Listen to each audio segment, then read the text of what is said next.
All right, guys, I think we'll go ahead and get started. By quick introduction, my name is Iqbal Branch, and I head up marketing for Advantage Futures. Want to welcome everyone to our 8th seminar series of the year, and we're pleased to bring back Fred Sturm, who's going to discuss in more detail trading the Treasury futures basis. This presentation is going to run about 45 minutes. Feel free to interrupt and to ask questions, and we'll also have Q&A at the end. If you have any questions about Advantage Futures, feel free to contact me. I'll be here throughout the presentation. Thanks very much, and enjoy. Iqbal, thank you very much. So I'm Fred Sturm. It's exactly as he said. I'm with the Research and Development function with CME Group. And we're going to talk about the Treasury cash to futures basis this afternoon. And what I'd like to do in 45 minutes, and I promise I'll stop at the end of 45 minutes, come hell or high water. Quickly review some basics. Get into a little bit of horse sense about position entry and exit. Go right to an illustration. This will be kind of an old vintage illustration, but it's a nice one to look at, and it's one worth studying. It wouldn't be appropriate necessarily to circumstances today, but it might prove handy later on. Digress to look at a few position management tools, and then come back and look at how these apply to the example. If time allows, I'll make a few remarks about, strategies regarding RP financing, but we'll see if time allows. So the Treasury cash to futures basis is simply the drop between the price today of a deliverable grade Treasury security for spot settlement and the futures invoice price. You can get a basis for any deliverable grade Treasury security. People often think in terms of the security that is cheapest to deliver, but the truth is you can trade the basis for any deliverable grade Treasury security. When I said prices, these are clean prices. So in terms of formality, what is it? It's just the cash spot price minus the product of the futures price and the conversion factor for invoice delivery.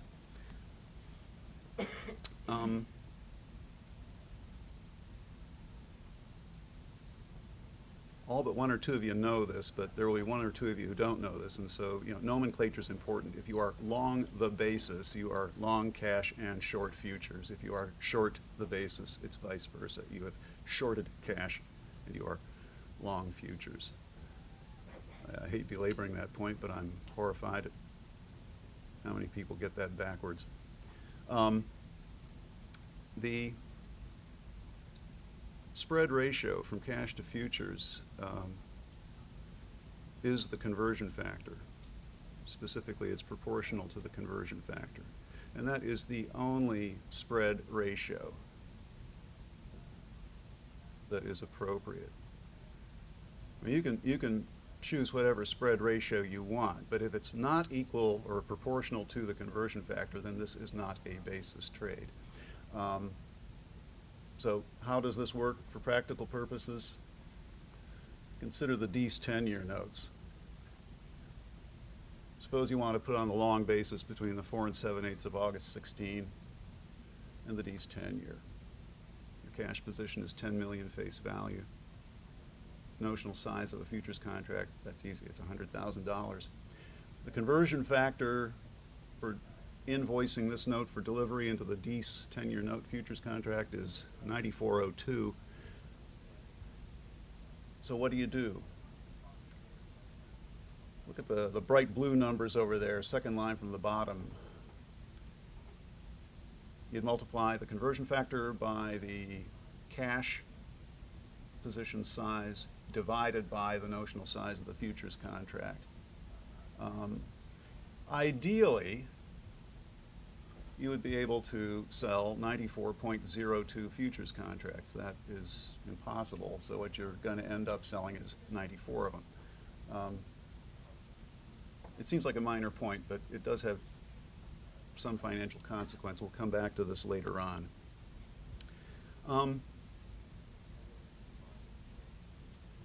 It's productive to think of the basis as being divided into two bits. One is reasonably predictable, and that's the carry portion. So the spread between accrued coupon and financing that you earn on the cash treasury if you are long the basis, or that you have to pay if you're short the basis. The other is rather less predictable. It's the basis net of carry. What is that? Well, it's the value of the delivery options that are embedded in the futures contract. So carry, just to make sure we're clear about what each of these are, carry I've already said. It's just coupon minus repo financing.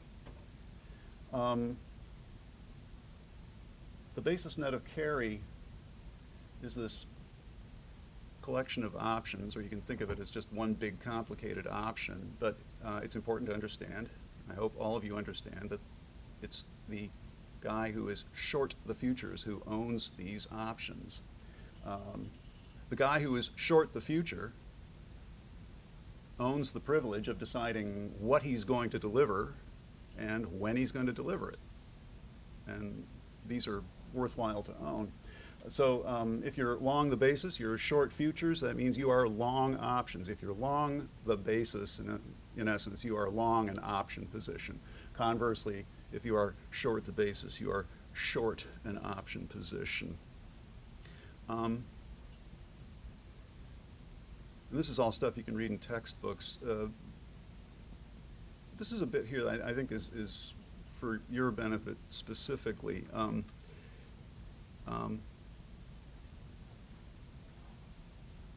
The basis is essentially a strategic trading vehicle.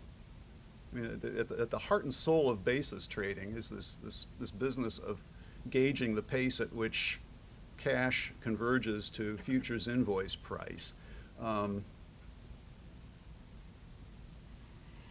that's very important. It is the prospect of physical delivery into the futures contract that keeps the basis trade honest. I mean, there are no ifs, ands, or buts when delivery occurs.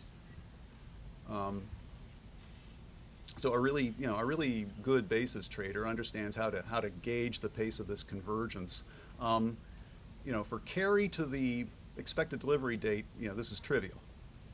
That should be obvious. What about the basis net of carry, the BNOC? It is really best to think of this as being the embedded option, and just view it as acting like an option. Heuristically, you could think of the strike price as being the futures invoice price. That's only heuristic. I wouldn't lay too much weight on that analogy. But the analog to the option expiration date, it's the futures delivery date. Passage of time is really important. We'll see some graphic examples of this in just a moment. Just as an option loses value as it gravitates toward its expiry date, so does the basis net of carry in a basis position. Volatility is important. The value of these embedded delivery options is going to rise if yields move so that more than one issue emerges as a serious candidate for cheap to deliver status. If you've got 2, 3, or even 4 deliverable grade issues jostling with each other for cheap to deliver status, then you've got an interesting basis trading environment. This sounds absurd to say now. I mean, those of us who've been watching Treasury futures for a lot of years are sort of used to seeing one issue pop up as the cheap to deliver. But this doesn't always have to be so. And we'll see in a moment what this looks like in an environment where it's not so. Where does the volatility come from? It could be just moves in, uniform lockstep moves up or down in the level of yields across the deliverable basket. Those of you who attended the last lecture I gave saw some examples of this. It could also be, this is interesting, changes in the pitch of the yield curve across the deliverable basket.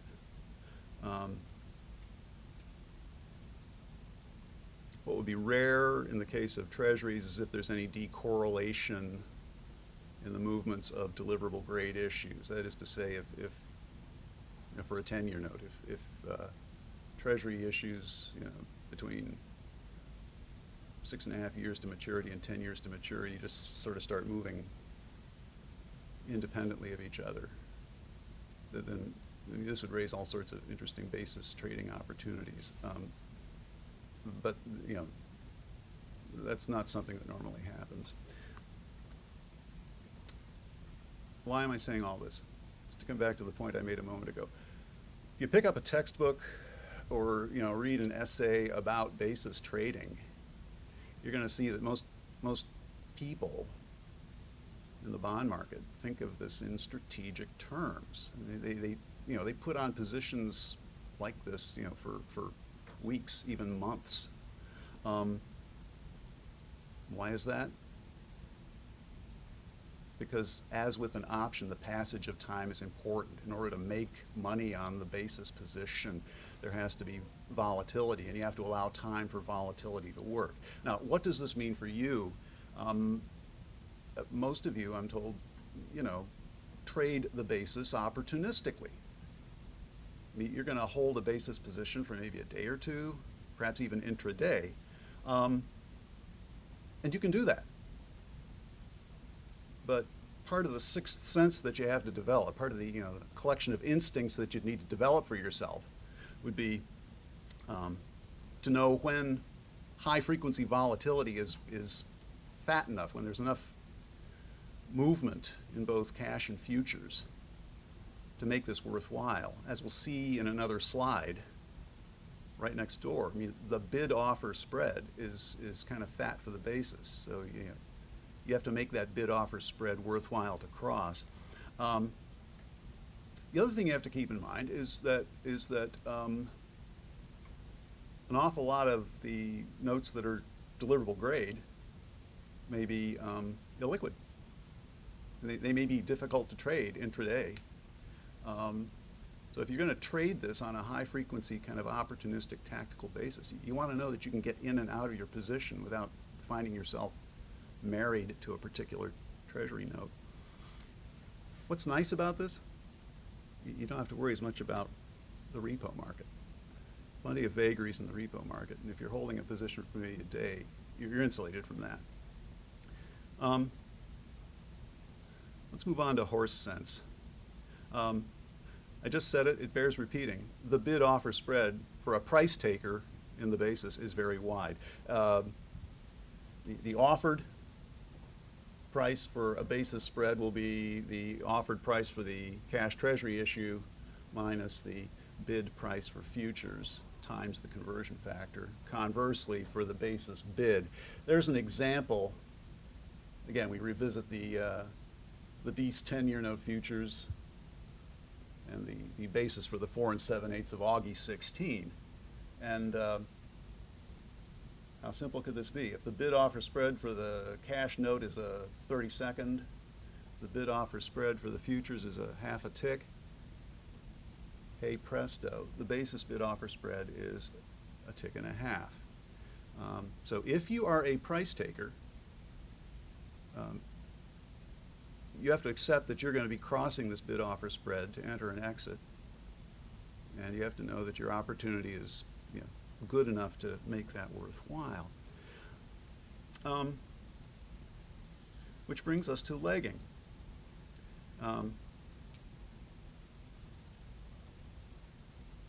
You can't just trade the basis.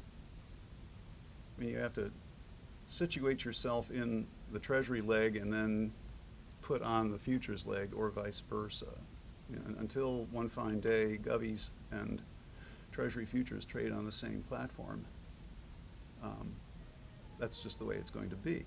There are two schools of thought about this. I mean, traditionally, people say, okay, why don't you get your hard work behind you? Get your position in the cash treasury note set. The futures move around enough, and entry and exit in the futures is easy enough generally that you ought to be able to put on the futures leg of your basis spread opportunistically. There is an alternative school of thought, and it may be what's better for you guys. And that's to say, look, if you are involved in the futures market anyway, just put down stakes there. Keep an eye on the Treasury. If the cash kind of moves to where you want it to be, good, then you complete the trade. If it doesn't, well, you just close out your futures position. If you're involved in the market anyway, that's no big deal. Now, this has two implications. One is actually kind of good for you. If you guys are involved in the futures market a lot, and I mean, if you find yourself participating in the best bid or the best offer,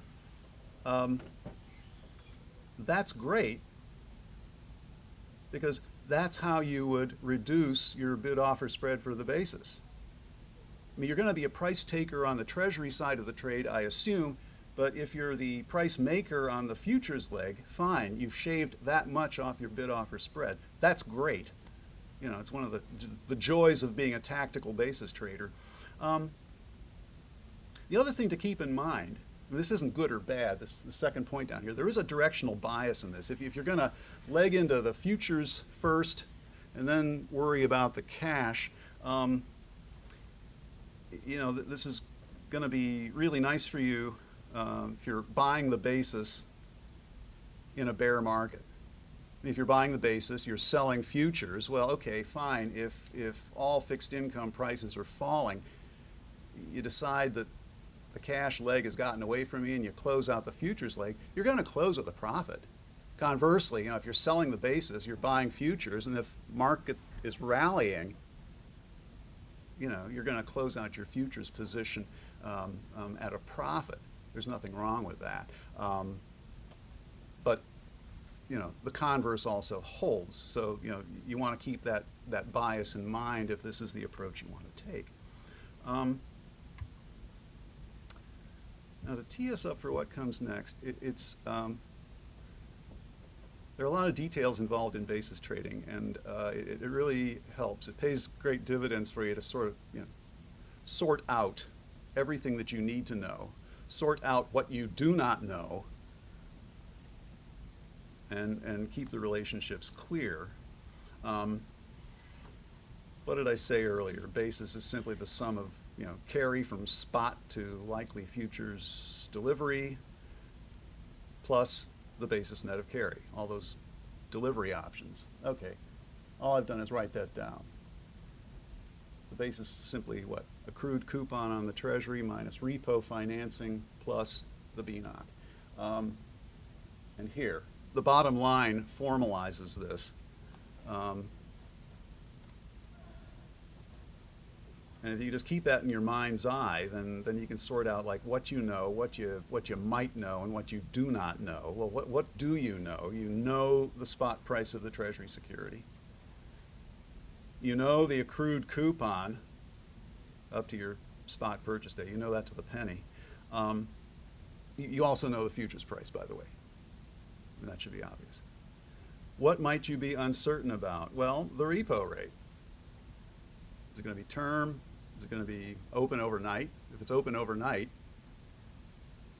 it's incumbent upon you to make a projection of where you think that overnight repo rate's going to go, at least for as long as you're going to hold this position.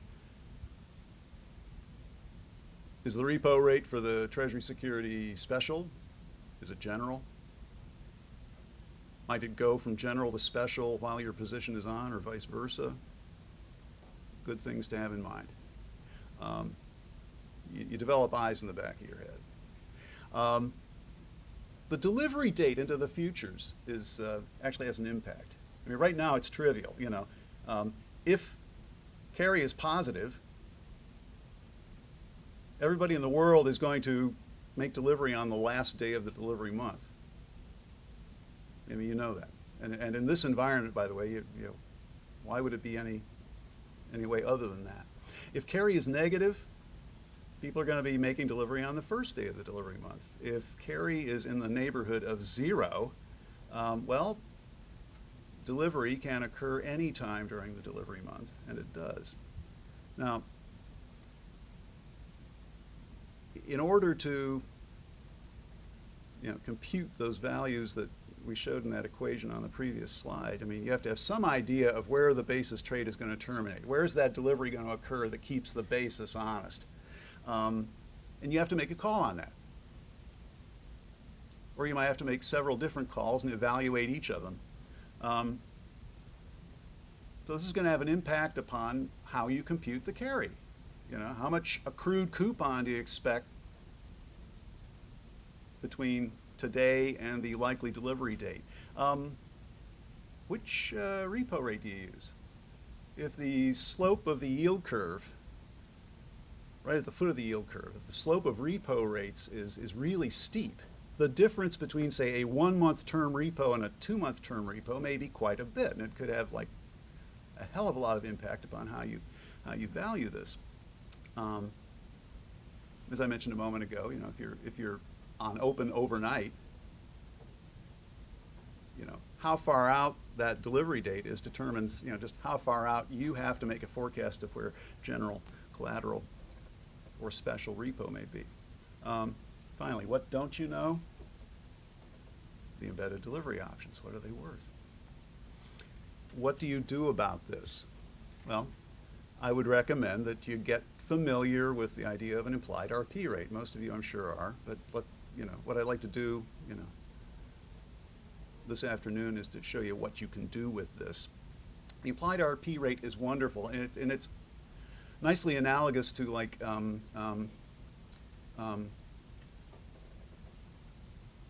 the implied volatility in an option position. I mean, what you're doing is taking the basis spread and just translating it into a money market rate. If I buy a cash security today and I make delivery on some date into the futures contract, I know the dirty price at which I've purchased the Treasury security, clean price plus accrued coupon, and I know the invoice price at which I'm going to make delivery. Bingo, you can compute a money market rate of return. The messy expression in the middle of this slide is how you would do this if the Treasury security drops a coupon between now and the delivery date. If there's no coupon, this is easy. Here, you know, you got that little 360 over the amount of time elapsed between spot and forward dates. Well, that's just the annualization. What do you got there? The futures invoice price divided by the price at which you made purchase. It's simple. And it's wonderful. Why is it wonderful? Because, you know, if the implied RP rate is high, the basis is cheap. It's a nice way of seeing whether this is a worthwhile trade to enter. Conversely, if implied RP is low, then basis is dear. Let's see how this works. Let's roll the clock back about 9 years. So here we are. What are we looking at? This is the SEP 2000 10-year note futures contract. This is an interesting environment for a couple of reasons. One is it started out with all yields to maturity for the deliverable grade notes above the term RP rate. Around the time of the June SEP roll, carry turned negative. Market yields fell below the term RP rate, and they kept falling, but irregularly. So over the following 3 months, you know, between the June SEP roll and the SEP delivery month, deliverable grade notes fell about 50 bips in yield. And what's even more interesting is they fell to around 6%. So you had a lot of optionality. We'll see this in a second. There were a lot of candidates for cheapest to deliver. Here they are. Look at that. So, you know, early on, you had this 4 3/4 note those orange dots, that was the cheapest to deliver. That was gradually supplanted by a shorter term note, the 5.5 of Feb. 08. There was this pair of other issues, the 6 1/8 of Augie 07 and the 6 5/8 of May 07, that sort of made these appearances as the cheapest to deliver. But this is hog heaven for a basis trader. You've got all sorts of, optionality to trade. You got lots of different candidates for cheap to deliver, kind of fighting with each other to be the leader of the pack.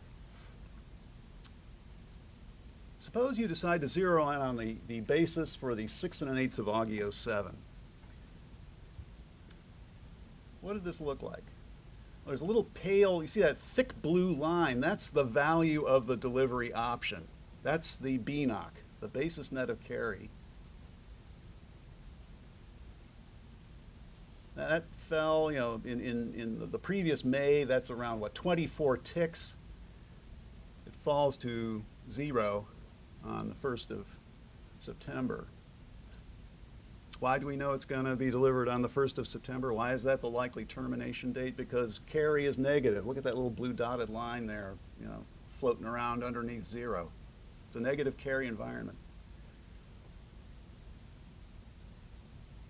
Now, you can invest a lot of effort just following the basis, but you have to worry about whether it's wiggling above trend or below trend. Following a trending time series is a pain in the neck, which is why implied RP is a really wonderful thing. So you look at that line with the circles in it up there at the top. That's the implied RP rate to delivery on SEP 1.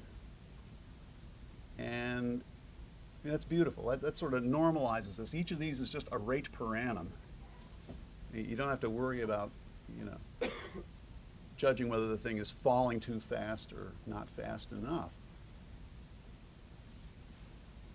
Well, so far so good. What do you do with this? What would you do to interpret this? Well, a smart thing to do would be just to compare the implied RP to market RP rates.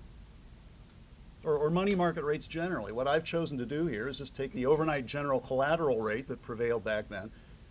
Well, that's up top there. It's floating around, 6% or slightly higher. And the useful discipline just to take percentiles of that. So the dotted line is 3/4 of that rate. The solid line down below is half of that rate. And you can take a grid like that and just follow the progress of the basis position's implied RP rate and see where it falls. And this doesn't have to be the overnight RP rate. In theory, you could use the effective federal funds rate. You could use LIBOR.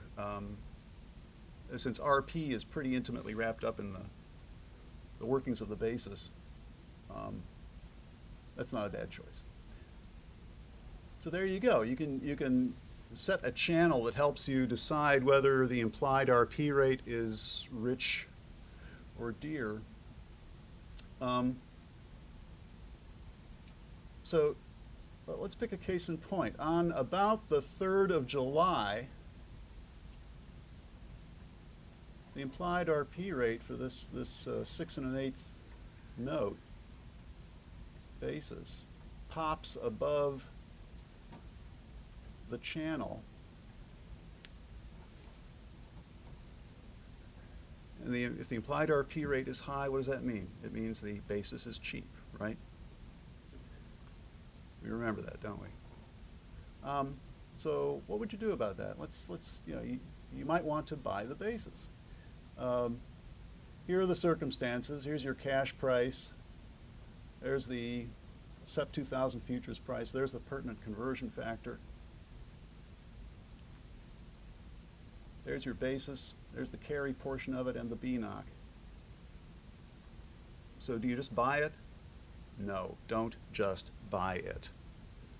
I mean, this is a sign of an opportunity. What you want to do is scrutinize the opportunity a little bit more closely. So let's suppose you've entered the position. Now, how do you manage this?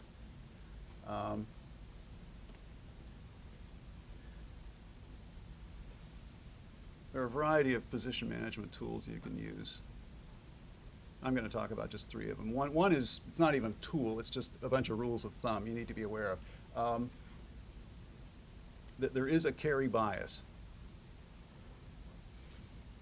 It's really simple, and it's intuitively obvious if you think about it. If carry is positive, such as it is today, okay, that really works in favor of a long basis position holder, doesn't it? I mean, you own the Treasury. You're earning the spread between coupon and financing. So your hunch about what happens to the value of the embedded delivery options might go wrong, but you've got this cushion. I mean, you can be wrong at least a little bit and still have a profitable trade. Conversely, if you're thinking about selling the basis when carry is positive, boy, you better know that what you think is going to happen to the value of those embedded delivery options is going to be enough to jump the hurdle. I mean, that BNOC has to move enough to pay you back for the carry that you're going to be losing, and ideally it should make a little bit more. The obverse is true. If carry is negative, if you're thinking about buying the basis, stop, think twice. Am I going to make enough money on this trade to jump the hurdle? If you're thinking about shorting the basis when carry is negative, that's fine. You've got cushion. So how do you know?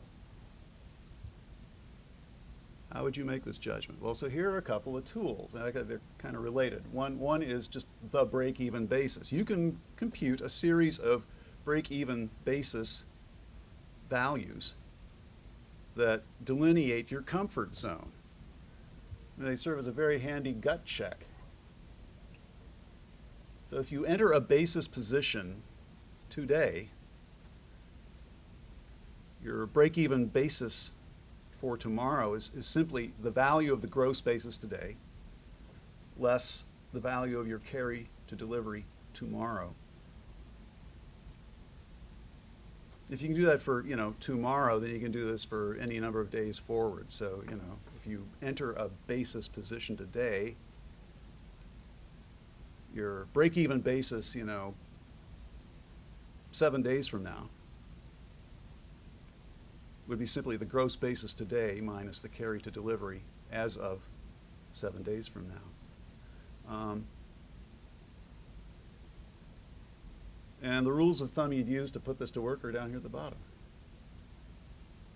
So in the case that we're considering, do we buy this basis position into the SEP 2000 futures or don't we? Well,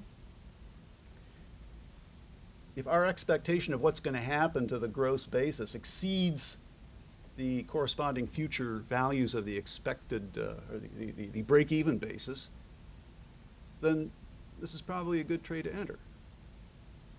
And if we get into the trade, this is a nice envelope to follow. It's like, this tells you where your comfort zone is. Am I getting in, outside of it? Am I well within it? Where am I? It's a handy thing. The opposite applies for a short basis position. But as I said before, following the basis that poses challenges. It's intuitively a lot simpler just to translate this into implied forward starting RP rates. So if you've got a value of the break-even basis, well, you can compute a sequence of break-even implied RP rates. And that's how you do it. I'll leave it to you to sort of look at the math. But here again, all we're doing is translating the break-even basis into a sequence of forward-starting implied RP rates. And the rules of thumb that you'd use to judge whether you've got a good opportunity or whether you're in or out of your comfort zone in a position that you're carrying, it's simple. In the case of the long basis position, if the path that I expect for the implied RP rate on my position falls underneath the corresponding break-even implied RP rate path, then I'm safe. I'm on high ground. Otherwise, I'm not. So what does this look like? Let's go back to our example. Let's suppose we bought that 6 1/8 of AUG7 basis into the SEP 2000 futures. As long as the implied RP rate for this basis position is below that thick blue line, that's the break-even RP kind of envelope. As long as your position's implied RP rate is below that envelope, you're okay. If it sneaks above that, you may have a trade you want to scratch out of. You know? Now in this case, in this particular opportunity here, you'd have been on safe ground for, the better part of 3 weeks.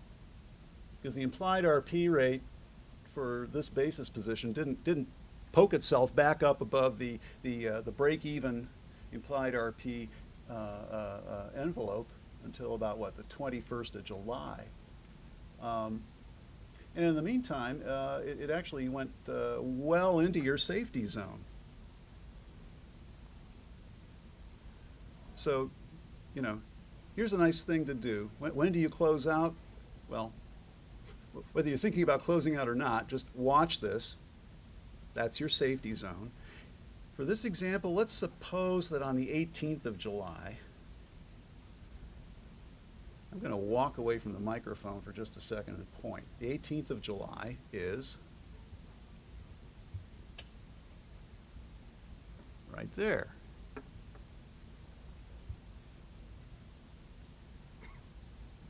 You're a smart bunch.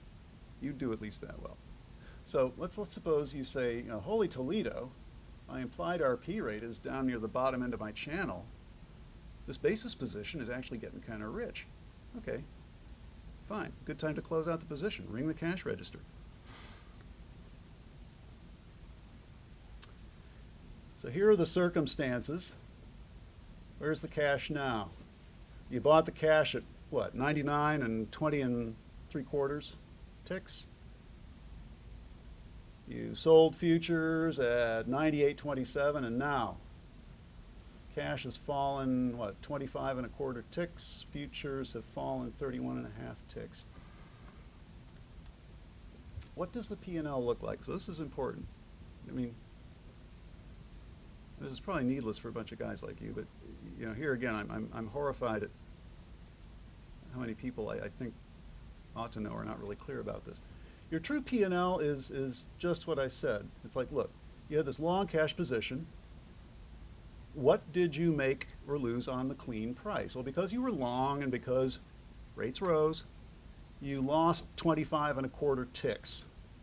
It was a 10 million face value, so you're down a little over 78,900 bucks. Now the good news is you made 31 1/2 ticks on your 101 contract position in the SEP 2000 10-year note futures, and you made just over 99,400 bucks. So that's pretty good. What about the carry? Well, you earned some coupon income on your note, but you had to pay a fair amount of repo, just enough to offset. So, on the carry, you're down about 150 bucks. Here's an important assumption that I've snuck in. So, repo geeks. That repo rate, it's about 644 per annum. That was the term repo rate from 3rd of July to the 1st of SEP, the likely delivery date. Now, what I'm proposing here is that you opportunistically clear out of your trade on the 18th of July, just 2 weeks later.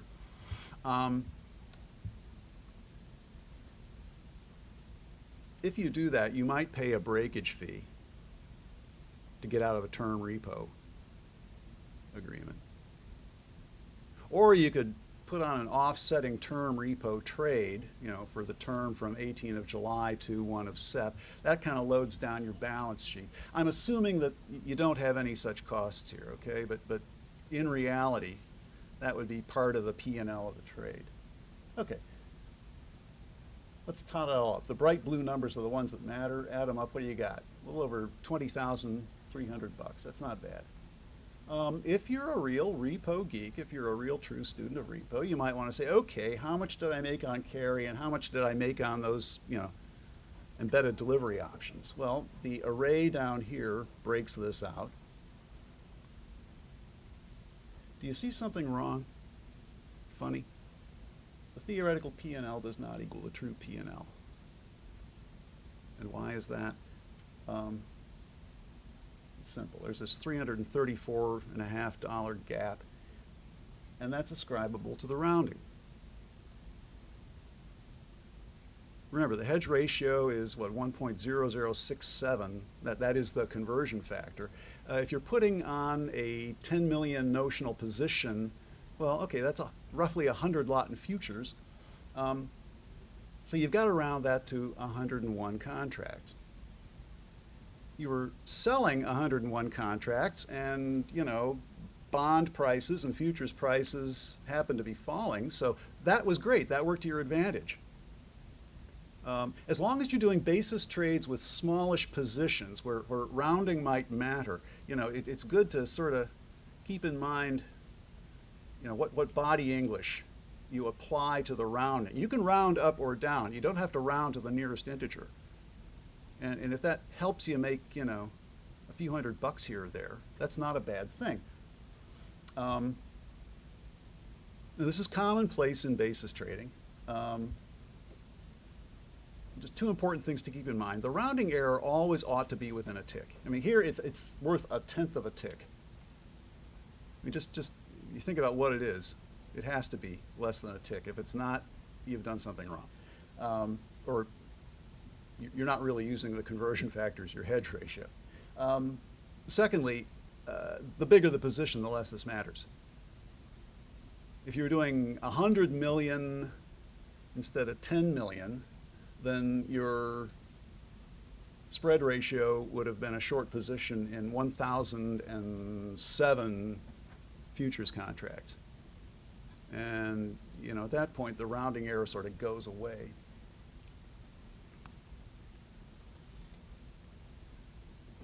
So there you go. I'm at the 45-minute mark. I have 2 more slides to go. It's just a few remarks about how you think about RP. Let's take a poll. Shall I continue for 5 minutes? Thank you. All right. Everything I've done up until now assumes that we're using term RP.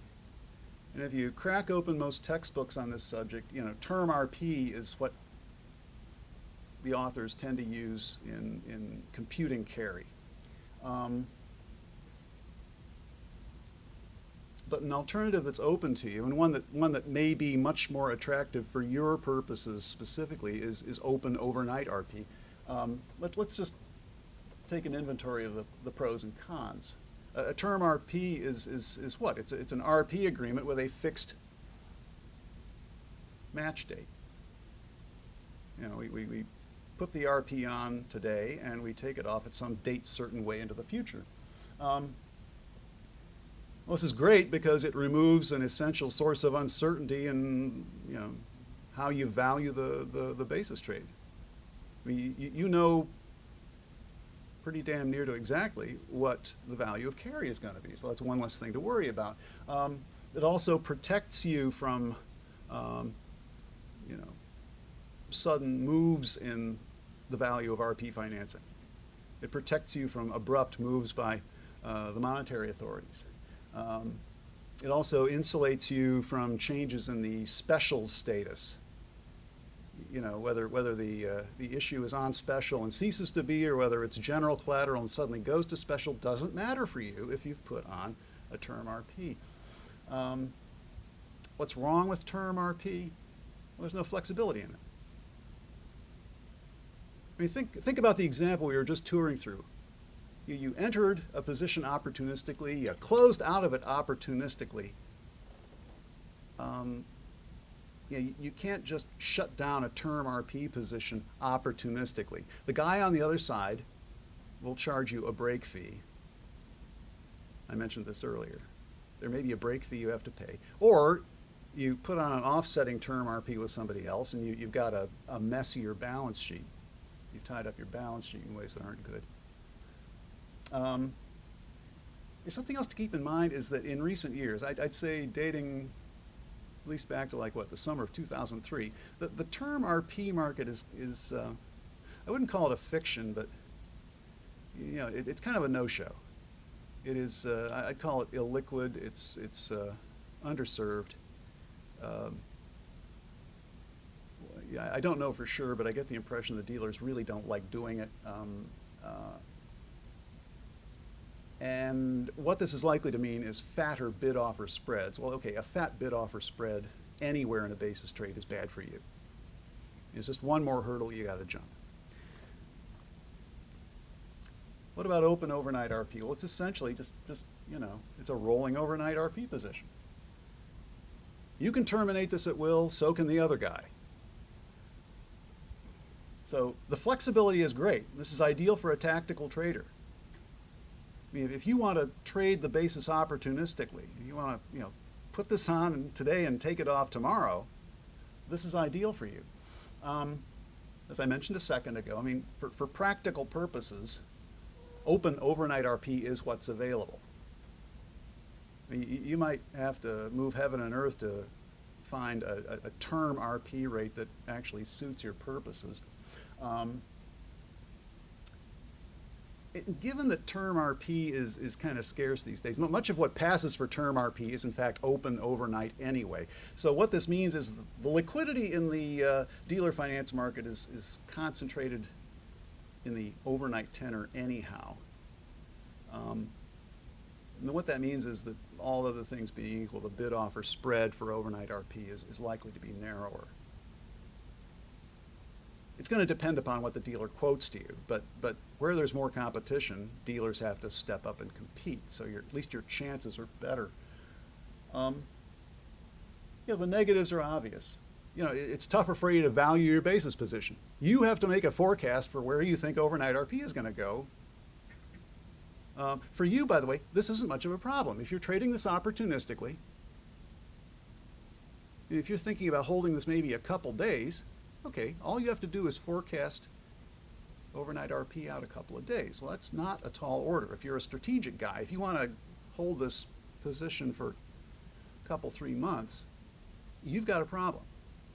You've got to forecast something. And forecasting is a mug's game.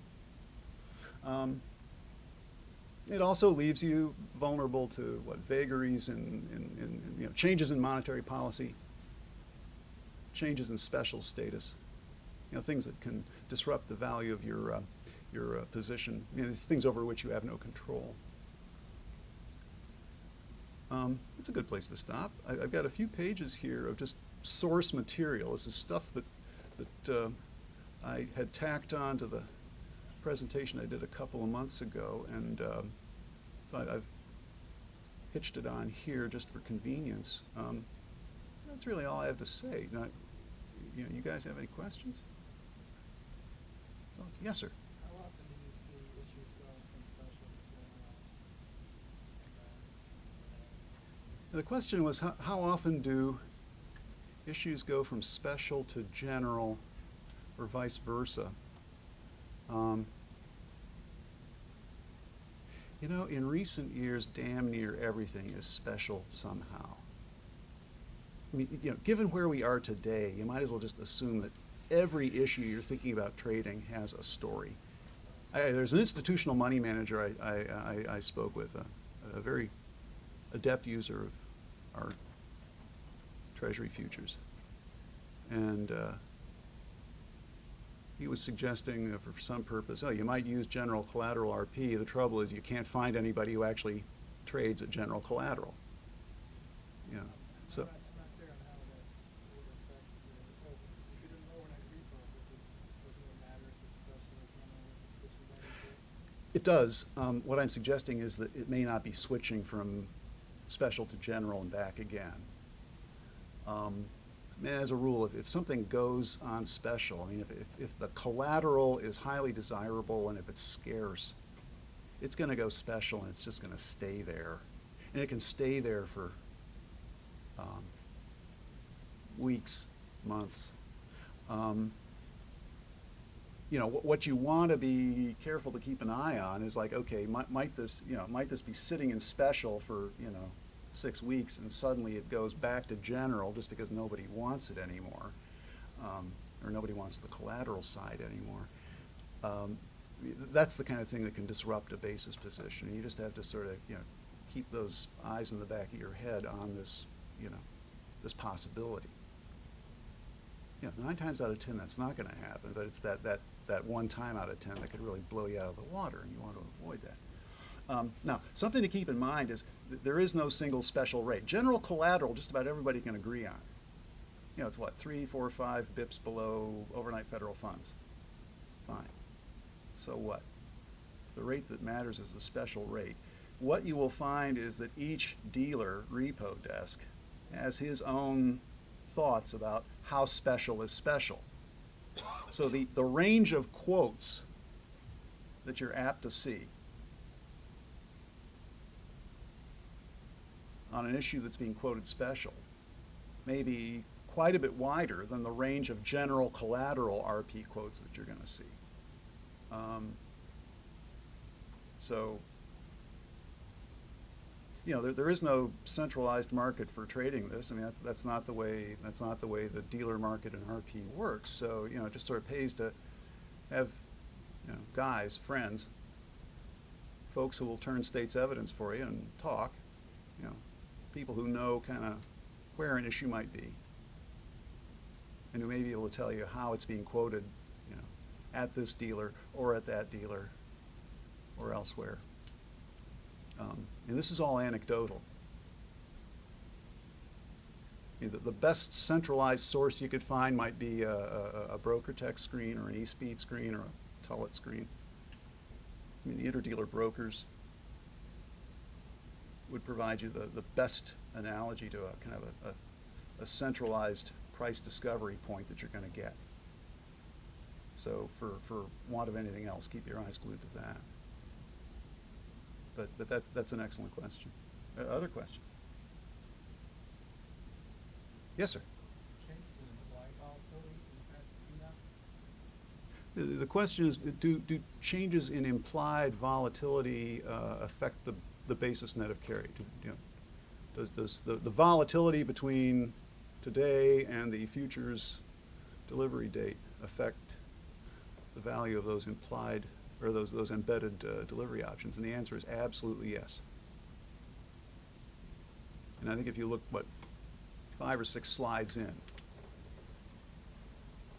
that volatility can come from at least 2 important sources. I mean, just do you expect rates to rise or fall in lockstep? I mean, just parallel shifts in the yield curve can have profound impact upon the value of basis positions. So that's what you expect, what the market expects. That's an important thing to gauge. But if you're going to trade basis, especially the basis for either a bond future or a 10-year note future, one that has a really wide range of terms to maturity that are deliverable grade, you want to keep your eye on how the pitch of the yield curve might shift up or down between now and the likely delivery date. So the answer is absolutely. Other questions?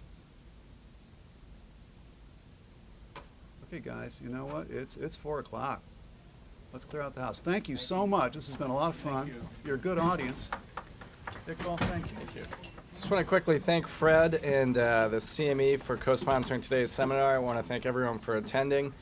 We will send out the slides to everyone later on today, so if you want to make sure that we've got your email address, we'll also be posting the video on our website over the next week or 2. Our next seminar will be on CME metals, and that will be on October 7th, but we'll send out more information on that later on. Thanks again for attending.